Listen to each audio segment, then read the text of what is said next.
Hello, hello mga kamami. Ngayon nga ni ho pala ay sumama ho tayo ulit palaot. Ay tinulungan ko na nga ni ho palang aking asawang are at nakakaawa naman ho araw-araw ay garni. Ay di sumama na ho ako kahit humaini. Sayang ang ganda. Are ho, ipapakita ko ho sa inyo ang mga sinasabi hong mga tilapia din sa taan na nangangain daw ho ng sabaw ngiraw. Ay tingnan nyo naman ho, ang mga tilapyang iyan. Kung gaano ho kalinis iyan.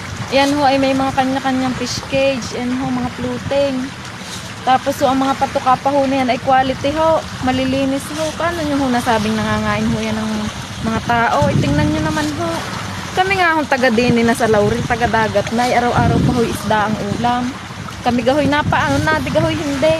Kayo pa ho kaya hindi mangain. Pagkakasarap naman ho ng tilapia. Ayan, ipapakita ko ho sa inyo.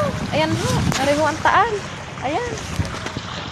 Ay di kayo ho nga simula ngayon ay mangain na ho kayo mga kamami. Tingnan nyo naman ho kung gaano kalinis. Ayan ho, pagkakasarap ho. Bye bye mga kamami.